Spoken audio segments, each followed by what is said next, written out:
Friends, आज हम maps यानी मानचित्र से संबंधित विषयों पर चर्चा करेंगे। इससे पहली वीडियो में हम पढ़ चुके हैं ग्लोब, इक्वेटर, लैटिट्यूड, लॉन्गिट्यूड तथा प्राइम मेरिडियन के बारे में। वीडियो का लिंक मैंने डिस्क्रिप्शन बॉक्स में दिया है। इस वीडियो को लास्ट तक पूरा देखना तथा वीडियो के एंड में दी हुई पजल्स को भी सॉल्व करना। आपको बहुत मजा आएगा। तो चलिए शुरू करते हैं आज की वीडियो। बच्चों, आप जानते हैं कि मैप बनाने की कला बहुत पुरानी है। यह आदिकाल से ही शुरू हो गई थी। कुछ जानकारों का मानना है कि मार्शल द्वीप, जो कि फिलीपींस तथा हवाई द्वीप के मध्य में स्थित है, उस पर रहने वाले लोग पाम ट्री यानी ताड़ के पेड़ के डंठलों एवं फरों के इस्तेमाल से समुद्री मार्ग तथा द्वीपों को दिखाने के लिए चार्ट बनाया करते थे। अमेरिका के रेड इंडियंस तथा एस्किमोज आदि भी नदियों, वन, मंदिरों तथा शिकार के रास्तों आदि का उल्लेख रेखा चित्रों से ही करते थे। इस प्रकार एशिया तथा अफ्रीका के आदिवासियों में मानचित्र बनाने की कला पहले से ही प्रचलित थी। धीरे धीरे 14वीं से 15वीं शताब्दी में यूरोपीय समुद्री नाविक समुद्री प्रदेशों, बंदरगाहों तथा बस्तियों का रेखा चित्र भेड़ की खाल पर बनाने लगे। कोलंबस, जिसने अमेरिका की खोज की, वह भी एक मानचित्र निर्माता था। 16वीं 17वीं सदी में डच लोग, जिन्हें हॉलैंड निवासी भी कहते हैं, 18वीं सदी में फ्रेंच लोगों ने भी मानचित्र बनाए तथा उसके बाद स्पेन, जर्मनी, स्विट्जरलैंड आदि देशों में भी इस कला का प्रयोग किया गया। 19वीं तथा 20वीं सदी में नई नई वैज्ञानिक पद्धतियों से मानचित्र का निर्माण किया जाने लगा और आज आप देख ही रहे हैं सैटेलाइट, जीपीएस तथा गूगल मैप के माध्यम से मैप्स को डिजिटलाइज किया जा चुका है। तो आइए अब जानते हैं मैप क्या है। It is a drawing of Earth's curved surface on a flat piece of paper. मानचित्र पृथ्वी की सतह को कागज पर बनाने की एक कला है। इसमें या तो पृथ्वी की पूरी सतह या फिर उसका कुछ भाग कागज पर ड्रॉ किया जाता है। It is a drawing of whole or a part of Earth's surface.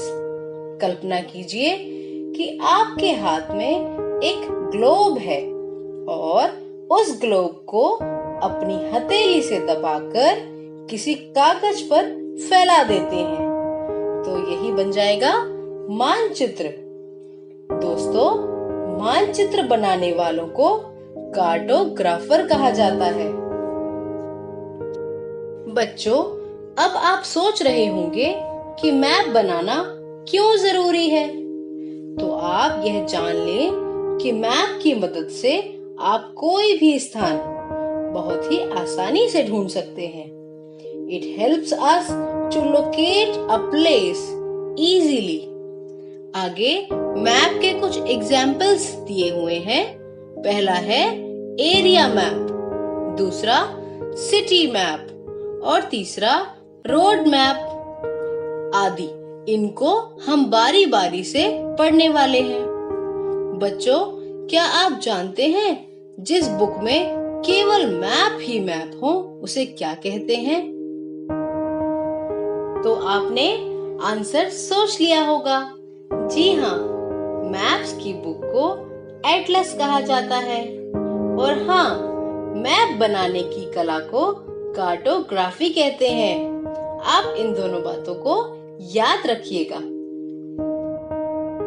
आइए अब एरिया मैप को समझते हैं। एरिया मैप की मदद से आप किसी भी स्थान विशेष का पता लगा सकते हैं। जैसे दिए हुए एरिया मैप में अगर आपको कैथेड्रल यानी चर्च का पता लगाना हो तो आप एरिया मैप की हेल्प से इजीली पता लगा सकते हैं। अब अगला मैप आता है सिटी मैप, जो एरिया मैप के मुकाबले थोड़ी बड़ी जगह का विवरण देता है। जैसे अगर आपको दिल्ली के किसी सिटी में जाना है तो आप सिटी मैप की मदद से रास्ता ढूंढेंगे। इसके बाद आता है रोड मैप, जो अलग अलग सिटीज में जाने वाली रोड्स के बारे में जानकारी देता है। इनका प्रयोग फॉरेन कंट्रीज से आने वाले टूरिस्ट करते हैं। अब मैं आपको बताने वाली हूँ ग्लोब और मैप में क्या अंतर है और इनमें से कौन ज्यादा उपयोगी है। In maps, you can see all the places at one time. Map में आप एक ही समय पर बहुत सारे प्लेसेस एक साथ देख सकते हो, जबकि ग्लोब में एक बार में एक ही जगह देखी जा सकती है। Next, maps are handy and can be carried from one place to another. Map बहुत ही सुविधाजनक होता है। इसे फोल्ड करके आप इजीली एक जगह से दूसरी जगह ले जा सकते हैं, जबकि ग्लोब को फोल्ड नहीं किया जा सकता। कुछ बड़े ग्लोब्स बहुत भारी होते हैं तथा उन्हें एक जगह से दूसरी जगह ले जाना बहुत ही मुश्किल भी होता है। नेक्स्ट, मैप्स में आपको किसी पर्टिकुलर एरिया की डिटेल्ड जानकारी मिल सकती है, जबकि ग्लोब में नहीं। तो मैप रखना हुआ ना फायदे का सौदा। The next topic is plans. अब हम प्लान्स के बारे में जानेंगे। बच्चों, प्लान्स भी मैप के जैसे ही तैयार किए जाते हैं। जैसे आप जिस सोसाइटी में रहते होंगे उस सोसाइटी का एक सोसाइटी प्लान होगा। ये मैप से अलग इसलिए है क्योंकि ये छोटे छोटे एरियाज की बड़ी डिटेल्स देते हैं, जैसे हॉस्पिटल, मार्केट, स्कूल, टेम्पल आदि। बच्चों, अब हम टाइप्स ऑफ मैप्स पढ़ेंगे। देखिए, ये तो आप जानते ही हैं कि मैप्स मुख्यतः 3 प्रकार के होते हैं। Number 1 physical map, number 2 political map and number 3 thematic map. तो आइए इनके बारे में बारी बारी से पढ़ते हैं। Physical maps are those maps which depicts physical features like mountains, seas, rivers, lakes, coastal areas, plateau, etc.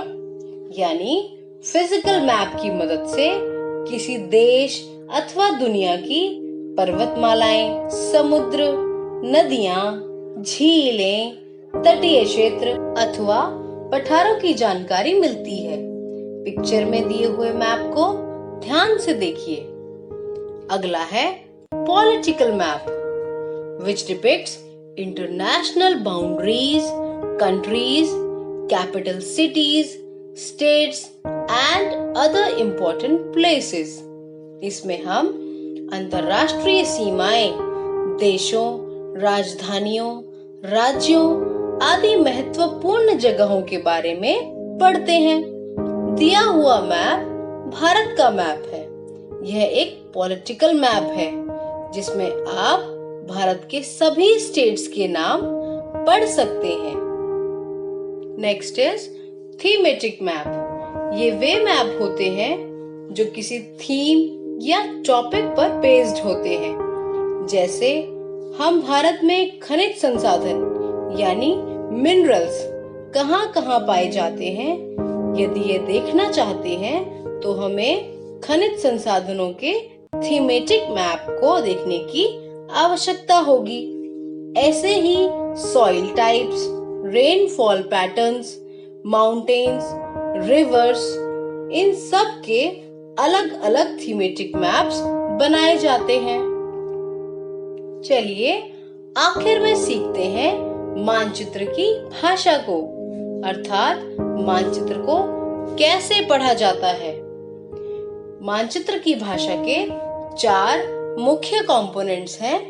Number 1 directions, number 2 colours and symbols, number 3 scale and the fourth one is legend and keys. Directions, इनकी मदद से विभिन्न स्थानों का पता लगाया जाता है। भारत के नक्शे को ध्यान से देखिए, इसमें नीचे डायरेक्शंस भी दी गई हैं। जैसे इस मैप के ऊपर चोटी के भाग को नॉर्थ चिन्हित किया गया है तथा निचले हिस्से को साउथ दिखाया गया है। मैप के राइट साइड को ईस्ट कहा जाता है तथा मैप के लेफ्ट साइड को वेस्ट कहा जाता है।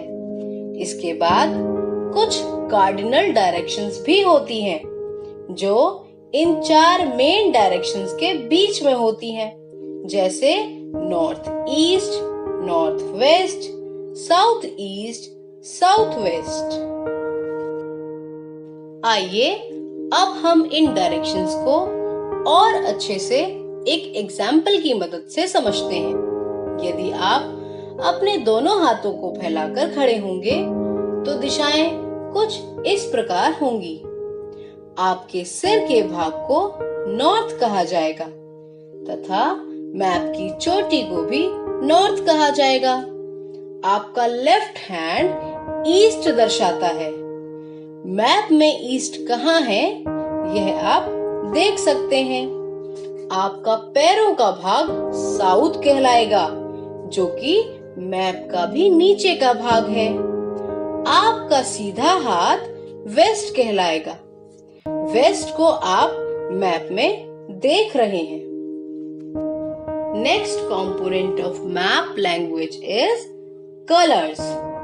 बच्चों, मैप में विभिन्न रंगों का अपना अलग अलग महत्व है। यदि हमें वाटर बॉडीज को दिखाना हो तो हम ब्लू की अलग अलग शेड्स में दिखाएंगे। यदि हमें नक्शे में स्नो कवर्ड एरिया दिखाना हो तो हम व्हाइट कलर से दिखाएंगे और यदि प्लेन या लो लैंड एरिया को दिखाना हो तो हम ग्रीन कलर की शेड्स में दिखाएंगे और माउंटेन्स या हाईलैंड्स को दिखाना हो तो हम ब्राउन और येलो की शेड्स का इस्तेमाल करेंगे। बच्चों, मैप के छोटे होने के कारण हम हर चीज को मैप में लिखकर नहीं दिखा सकते, इसलिए हम सिंबल्स और साइंस का प्रयोग करते हैं। इन सिंबल्स और साइंस का इस्तेमाल मैप में Capitals, cities, railway lines, bridges, reverse आदि को दिखाने के लिए करते हैं। पिक्चर में दिए हुए साइंस एंड सिंबल्स को ध्यान से देखिए। Next is scale. मैप में जब आप देखते हैं तो सारी सिटीज, स्टेट्स आपको छोटी सी जगह में ही दिखाई देते हैं, परंतु वास्तविक में इनकी दूरी बहुत अधिक होती है। स्केल के माध्यम से मैप की दूरी तथा वास्तविक दूरी का आकलन किया जाता है।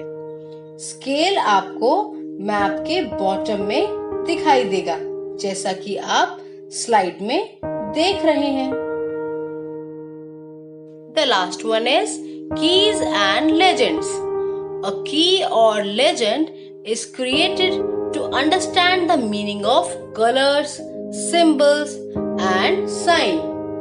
जैसा कि मैप में हमने जो सिंबल्स एंड साइन यूज किए थे, उनके अर्थ को समझने के लिए कीज और लेजेंड्स का प्रयोग किया जाता है। दिए हुए सिंबल्स और साइंस के मतलब को ध्यान से देखिए तथा अपनी नोटबुक में बनाइए। So guys, that's all for today. Hope you enjoyed the video. Students, now welcome to our puzzle section.